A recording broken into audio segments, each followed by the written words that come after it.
Hey guys, in today's video, we're going to be taking a look ahead to Matchday 4 in UCL Fantasy. We're around 10 days away, and I'm going to start looking at my team, my transfer targets, and some potential transfer strategies ahead of the new round. So let's dive in. Now, before we take a look at my potential transfer plans and some of the transfer targets that I'm looking at ahead of Matchday 4, let's just quickly touch upon my team and talk through some of the players that I'm not happy with or am happy with. So just starting in goal, obviously not happy with either of my goalkeepers. If I was to wildcard now, I would bring in a new pair of goalkeepers. They've got good fixtures this week, though. Obviously, Kovar is away to Olympiacos, and Olympiacos failed to score against Paphos. So he could well keep a clean sheet. I'm not even sure if Jaros is actually going to start this week. He's not really been starting for Ajax. I think that they've been kind of starting their 40-plus-year-old goalkeeper, which is fine. I'm not really going to prioritise a goalkeeper transfer this week because I've got kind of issues elsewhere. Moving into defence, I mean, it's not fantastic that I still own Tottenham defenders, especially kind of with recent form. But they did keep a clean sheet against Everton. Pedro Porro is a constant threat, and he has a good fixture this week. He's got PSG after this week, but for now, I think Copenhagen is a really good fixture. I have no immediate plans to take him out. I've also got Burn. Newcastle have proved good value for money, kept some of the most clean sheets in the Premier League, also kept a clean sheet against USG. And I think in one of their most recent matches as well. So really happy that I've got a Newcastle defender. Calafiori is probably more of an issue. I think he failed to start the last two matches for Arsenal now. And a match against Slavia Prague could mean that he's rotated yet again. So he is kind of someone that I am thinking, if I was wildcarding, I would definitely take him out. He is cheap though. He's still playing for Europe's strongest defence though. So I think I'm going to keep him in. He's not really a priority. With Dumfries, happy to keep him in. Obviously, Inter have been fantastic. They've got two decent fixtures. I'd say even their match against Atleti is a fairly good fixture. So most of my defence looks pretty okay. I think Bellanova is fit now. He's starting. He started the match before the last one for Atalanta. Again, my defence isn't ideal. If I was going to wildcard, I would change most of it, I think. So that is worth keeping in mind. I just don't see many clean sheet opportunities week in, week out for players. There's not much potential in defensive assets. So moving into midfield, Xavi Simons, someone I really want to get rid of. He's not settled at all at Tottenham, whether that be left wing, the number 10 role. I'm not even sure if he's going to start the game. I don't know if he's going to start. He's missing matches. He started the cut match recently. He's also not that good. And there are a lot of midfield options that you could potentially move to this week. So for me, Xavi Simons is definitely on the chopping block. Yamal, potential issues, some sort of pubic injury. I'm not too sure what that's about, but it could be, I think he'll be fine. It was a bit painful, obviously. Firmin Lopez going crazy. I think he scored a hat-trick when, Yamal only scored one. But again, I think, if we'll kind of stick to news, monitor news, and if he is a doubt, then we definitely will look to change him. And we'll look at some of those replacements soon. Happy with Gordon at home. He's been a fantastic asset. He keeps on scoring goals. Elise, not ideal fixtures ahead. PSG, Arsenal. Yes, we know Bayern are one of the best attacks in the Champions League, in Europe, but Elise, he's not exactly relentless. He's not, similar. He's not like his teammate Harry Kane. He doesn't just keep on scoring. He does lack sometimes in form. Excellent asset though, and I will want him back. But I think you could definitely potentially sell him. Had a PSG and Arsenal, arguably two of the best defenses in Europe. PSG not so much lately, but definitely Arsenal. Now, my fifth and final midfielder is Goncalves. Now, it looks tough, the game against Juventus, I'm not going to lie, but it isn't. Juventus have just not been keeping clean sheets. And I think Goncalves plays Club Brugge after that game. So for me, Goncalves is not an issue at all, unless, we see him, his minutes managed in the upcoming kind of league matches and stuff. Going up front, Mbappe against Liverpool. Liverpool have been atrocious defensively recently, not been ideal. I think they've lost the last 5 out of 6 matches. So I will keep Mbappe. I will also keep Osimhen, who I'm very happy with, albeit probably should have scored about 6 goals in his most recent match. But, Ajax have been terrible defensively, haven't they? So I'm happy to keep Osimhen in. And with Kane, it's similar to Elise, although, better form. Better kind of constant output. I just think, do you want to keep an asset, worth that much going into the likes of games against Arsenal and PSG? Probably not. So just looking at my team in general, kind of before we touch upon my transfer targets, I think obviously issues in goal, but I'm happy to keep just one goalkeeper if Jaros isn't playing. issues in defence. Obviously, Calafiori, not ideal. Bannon over at 4 million, not exactly starting every match and thriving. Midfield, I think the biggest issues is just mainly Xavi not playing, and obviously the fixtures for Elise and Kane in attack. So let's now take a look at some of the transfer targets I'm eyeing up ahead of match day 4.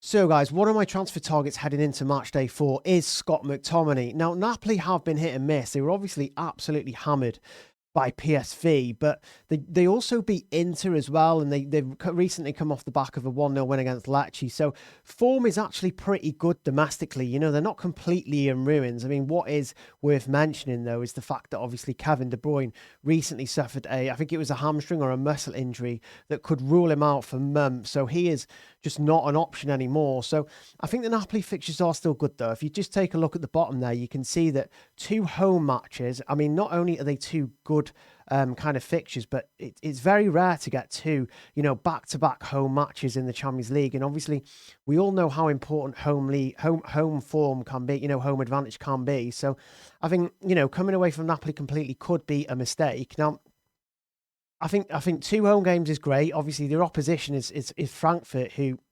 recently were kind of, were recently hammered by Liverpool, I think, in the Champions League.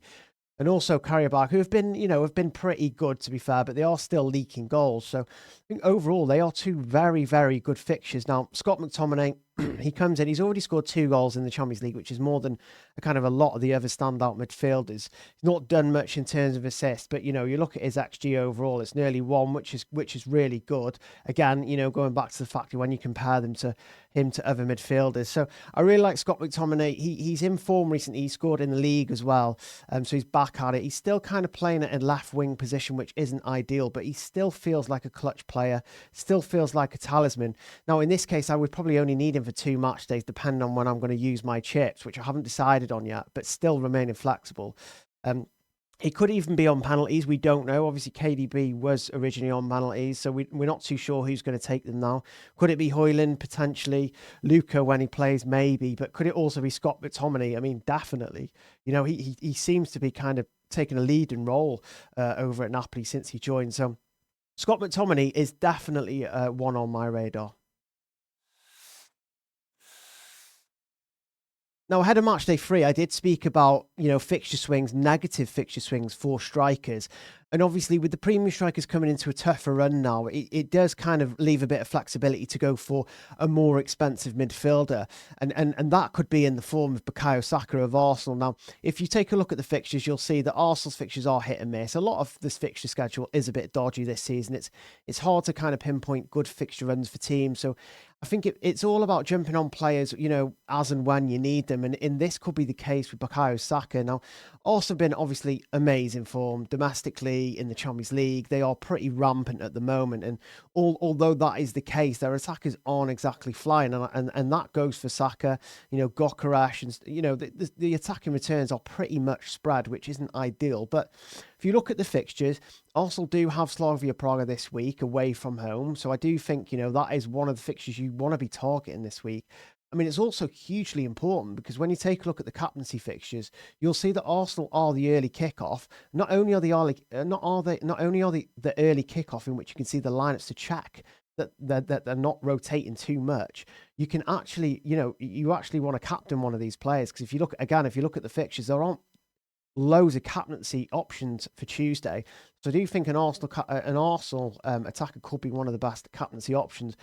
So for that reason, that's kind of made me look at Bukayo Saka. He's not really, I think he's only started 1 or 2 of the Champions League matches so far. He's not really set the world alight, although he has scored. It's a pretty decent XGI as well of 1, considering he's not really played that much. But you probably expect a bit more from a premium attacker. But the premiums, bar the strikers, haven't really done much anyway. So I think now is the time to kind of go with Bukayo Saka. I think he's a really good option. He could still be on pens as well. And again, captaincy and fixture, absolutely perfect this week.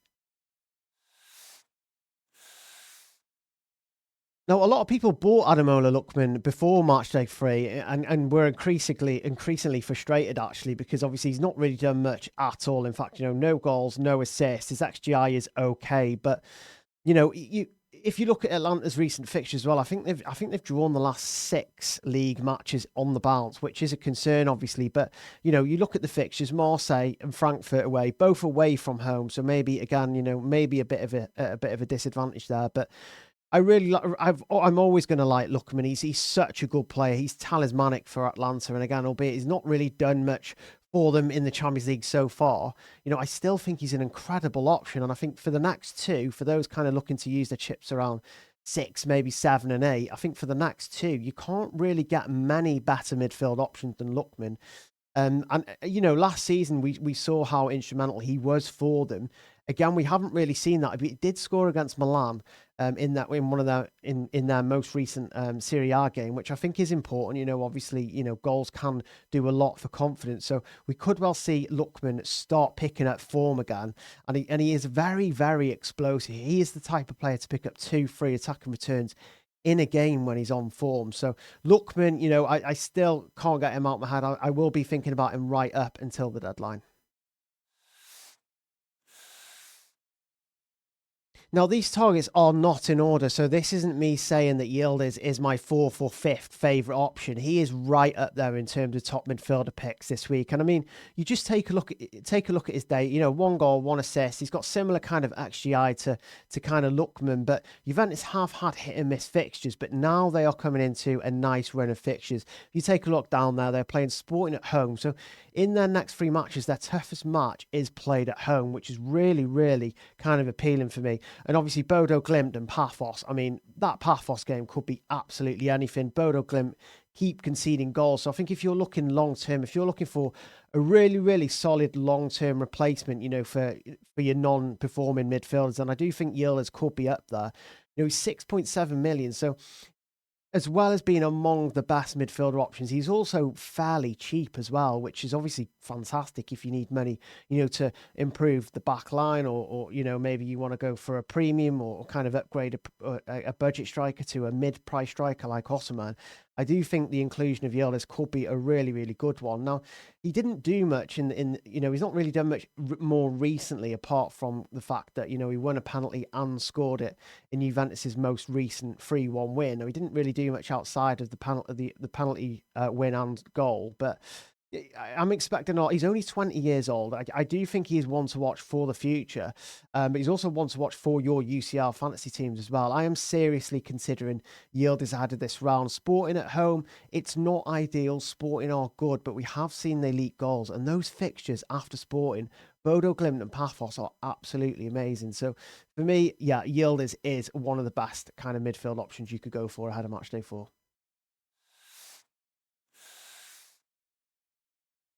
Now, is it time that I finally own Erling Haaland? I'm not quite sure yet. If you take a look at the fixture swing for Bayern, it's not ideal. Yes, Kane can score against anyone. I'm not saying that he can't.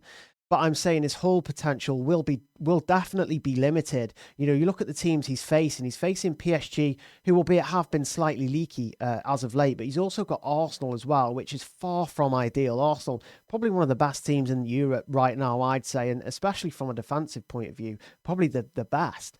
So I think, targeting Arsenal and PSG is just not something that I would do in UCL Fantasy. So I think, switching over to Haaland, who, by the way, has 2 home games. Again, I mentioned earlier that it's very difficult to get back-to-back home matches in the Champions League, especially good ones. Now, I'm not saying Dortmund is a fantastic fixture. It is not. But Man City are at home. They are scoring goals, and it's against his old club. So for me, I think Haaland is genuinely probably going to return really well in that game. And then, obviously, Leverkusen after, which I've labelled a green fixture because they are terrible defensively. So I think if you compare the fixtures between Kane and Haaland's, then Haaland definitely does have better fixtures. He's got 4 goals, less creative in terms of assists, but for me, definitely one to watch. I think if I'm not making kind of multiple moves in midfield or maybe thinking about kind of upgrading a defender this week, I would 100% be looking at a Kane over to Haaland switch.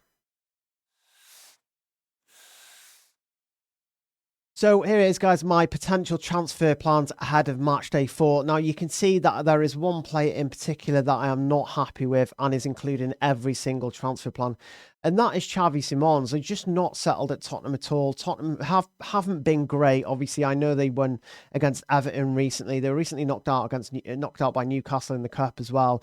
I just think something's not clicking for him. Whether that's positionally, he can play on the left wing. He can play as a number 10, but he's not really doing much in either of those roles, which is a slight concern to me. Now, I love Xavi Simons. I think he's a great player. He's fantastic for Leipzig. But I don't even know if he's going to start in matchday 4. It's a home game against Copenhagen.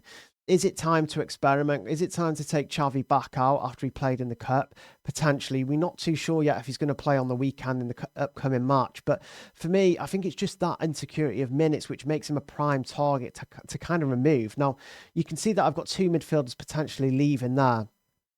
There aren't a lot of striker options, which is why you can see that I'm not kind of prioritising a move out for Kane. Whereas there are quite a few midfield options. So Elise joins Xavi potentially in exiting my team. And obviously, we've already mentioned a couple of options. I think taking those out, taking Elise out, who faces PSG and Arsenal in the next 2, by the way, gives me the money to bring in Saka, probably captain him on day 1 on Tuesday, which I think is ideal, and also bring in Yildiz, a player who I ultimately want long term, regardless of what chip strategy I'm on. So that is the top option. I think as you go down, you can still see that Xavi is a potential leave for my team, but also Kane.